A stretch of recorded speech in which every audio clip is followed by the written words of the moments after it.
This will sound like a question you've been asked a lot about coming to a new program, getting comfortable, and you described that already. In terms of becoming a leader, is there a point where you started to feel like that was setting in and that people were listening to you in the locker room, or maybe that won't happen until you play a game? I don't know, but like, I'm trying to make that different than just like, hey, you know where to go for practice. Yeah, no, it's that's a huge part of it, especially coming in. I say that my situation is very different than like coming in as a true freshman.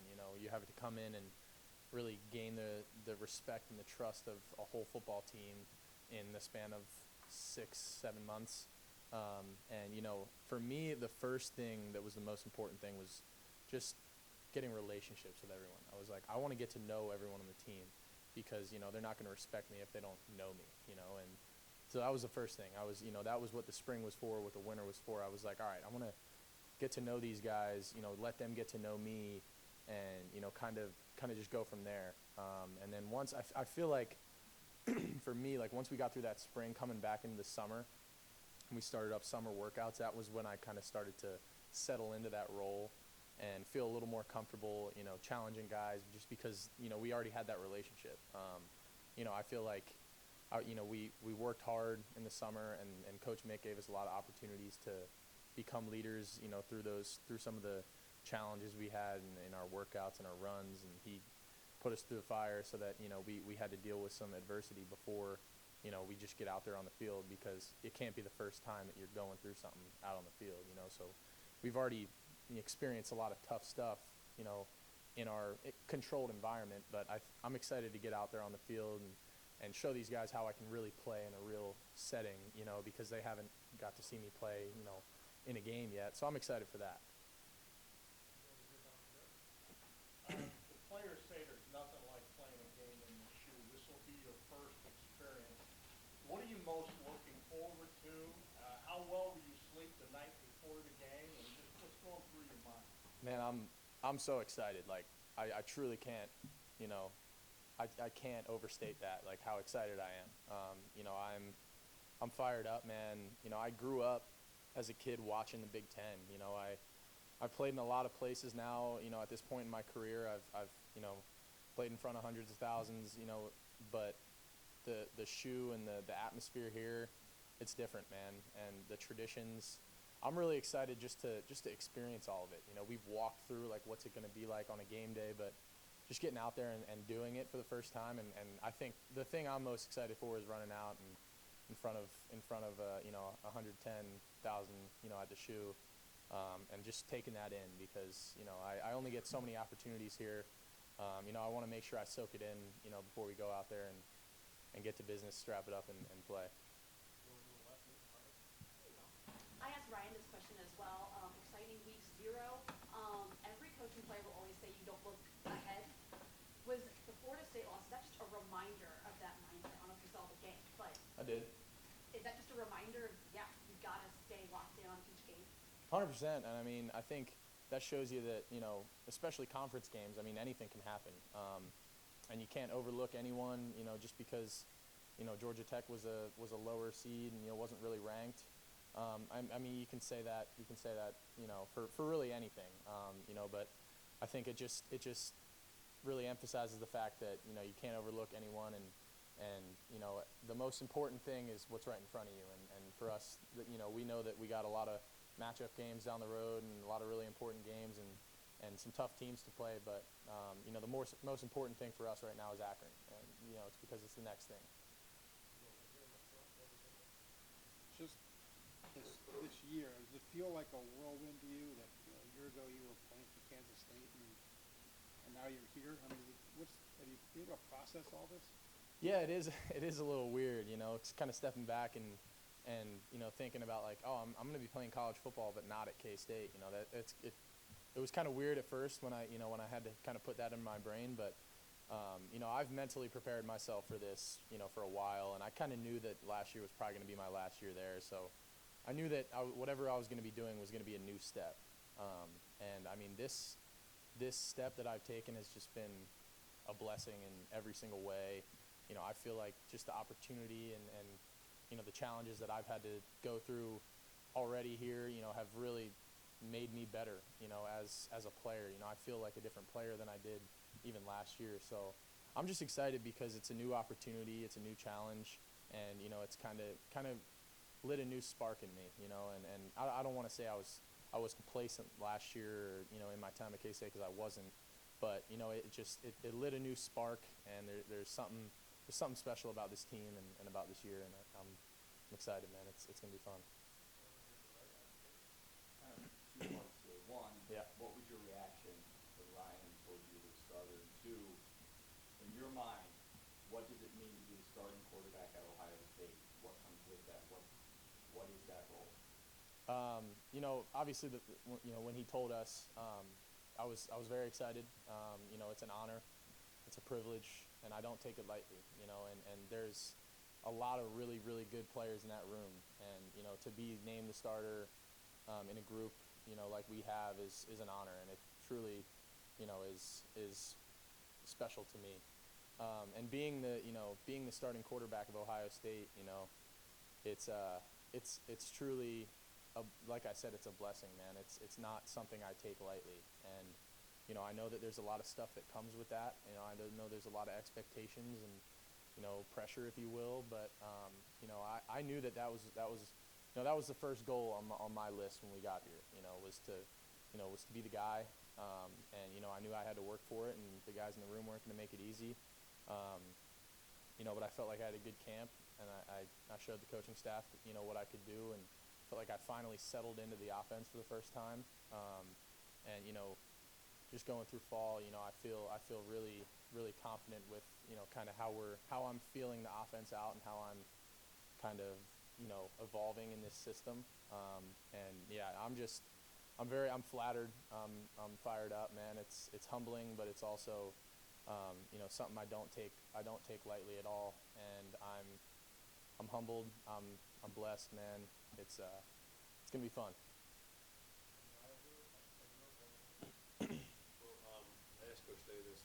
He and Coach Kelly both kind of called you the run game coordinator of the offense, and I know you did a lot of run game stuff at K-State, but is there anything different about what's on your plate here with this run game with Chip, and I guess just the responsibility of making sure you're always on point with your reads?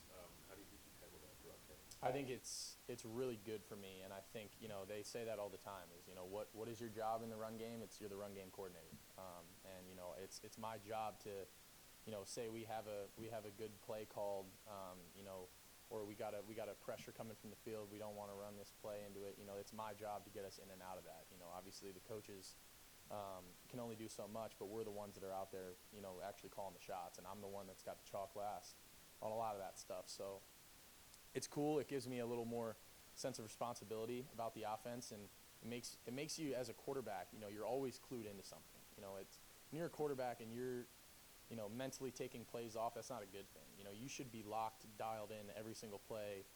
Here, what's my plan? What I need to have a plan every single play. And Coach Kelly and Coach Day have done a really good job of kind of instilling that in me, and just taking responsibility for a lot of the things that I have to do, in terms of whether it's protection or run game, whatever it is, whether it's controlling it with, our different calls, or, RPOs, or whatever it may be. It's my job to get us in and out of good and bad plays. And it's a good responsibility. It's good for me for, developing myself for the next level. And I think it's good for overall for the team, because, when you have a run system where you can call a play and it can go 3 different ways, and all of them, have an answer for everything, like that makes it easier on you as an offense. You don't have to run plays and waste plays that are good versus something and not something else.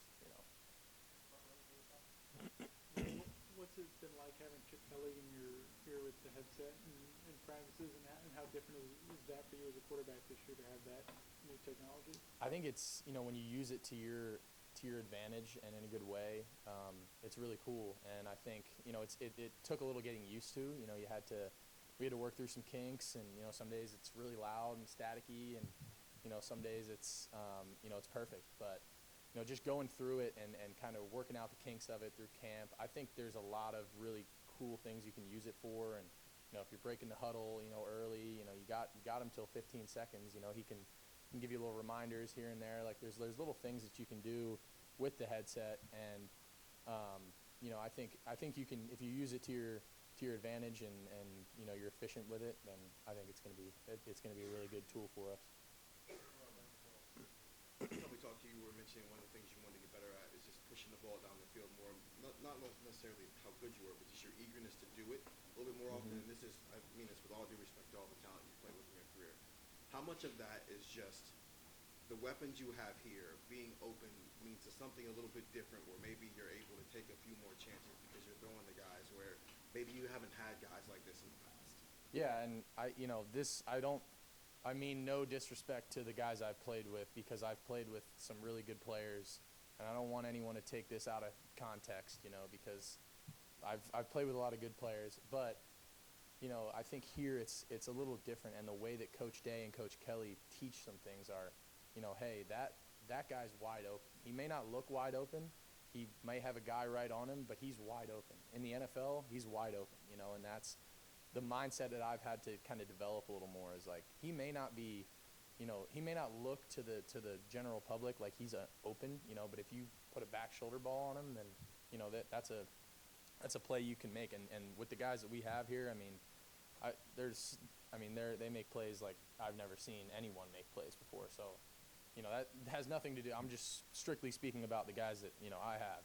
But I'm saying, like, it's a blessing to be able to, you know, wherever if it's one-on-one coverage, I mean, they're open. You know, it just depends on how I have to throw the ball. And I think that was a lot how Coach Kelly and Coach Day kind of instilled that in my brain. Like, hey, he may not look open, but he's wide open, you know.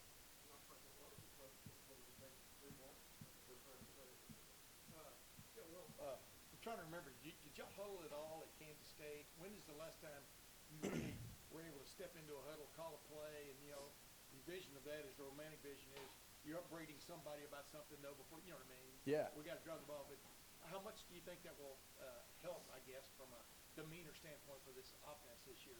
How much are you looking forward to it? Yeah, I am. I'm looking forward to it. I think it's cool. I've been in huddle system. My freshman and sophomore year, we were all huddle out of K-State, and we were all off of a wristband or not, but we were all out of a huddle. And I kind of like that, you know. And when you're good with the huddle, and when you get out of the huddle with, you know, 20, 25 seconds left, and you get out there and you have time to, you know, analyze the defense, then it's good. But if you get caught in the huddle, and, you know, there can be things that can go bad with it. But I think the way that we're using it here, you know, trying to break the huddle, be efficient, getting out onto the football, it's good. And I like having that FaceTime with my guys, you know, a little bit before the play. And like you said, like, you know, whether it's reminding them on this play, hey, you know, the running back, we got to do, you know, this kind of footwork, or whatever it is, like, just giving them a little, you know, hey, let's go get this, you know, let's go get this one, guys. Like, you know, whatever it may be, like, I like just being able to look at them all in the face, and, you know, before we get out to the line of scrimmage. I think that there's a cool element to that. Will, how has your maybe, you know, approach to things changed from when you were competing for the starting job to when you were named the starter and now you're just preparing to be the starter? Yeah, I think, you know, it changes a little bit. You know, I feel like when you're given that position, you know, you're able to have a little more of a say in things. You know, say, like, you know, we're going through some pass concepts. You know, when you're competing for a job, you may not be as eager to say, hey, I don't really like that concept, coach. You know, but, you know, now when you're the starter, and, you know, they're telling you, hey, we want to hear your input. You know, if you don't like a play, then we're not going to run it. You know, like that's kind of the difference. And, you know, I just feel like I have a little more, you know, ownership in some of the play calls, and some of the, you know, just some of the reads and some of the stuff that we're doing. And obviously, you know, there's a structure to everything. And, you know, I gotta do what, you know, the coaches tell me to, you know, but I do feel like I have more say, and I can, you know, voice my opinion on, hey, I like this concept, I don't like this concept, and it's more of a collaborative effort, you know, from that perspective. Will, has there been a moment, something, whether it's a fan interaction, teammates, walking around campus of the city, that's given you a sense of, I'm not trying to be flippant here, but I'm not in Kansas anymore? I mean, have you had that moment where you're like, oh my goodness, things are bigger here? You know, I knew, you know, like I said, I grew up a Big Ten, you know, watching the Big Ten. Growing up, unfortunately, was a Penn State fan for most of my life, but now, you know, I came to the bright side. But I'd say that spring game, man. When I went out there for the spring game and there was 82,000 people, I was like, at K-State we didn't even have a spring game, you know, like they used to do spring games and they would, you know, they'd pack it out, but I mean 82,000 at you know, at a, if you will, glorified scrimmage is pretty crazy, you know. And everyone just kept asking me like, oh, what was you guys' spring game like? And I was like, we had a practice 15. We didn't have a, you know, a spring game. So, you know, it's a little different, but you know, everything, it's cool, man. You know, the market is huge here, you know, in Manhattan. It was really cool because it was a small college town and everyone was so bought in, but here it's like, it's a big city, but you still feel that like everyone in the city, like just huge Buckeyes fans, and feeling that in a big city is really cool. It's like, dang, like, you know, it's not just a small town kind of thing. It's like, you know, everyone in this city is really like bought into the Buckeyes, and man, it's cool. It's unlike anything else, really. All right. Hey, thank you guys. Go Bucks.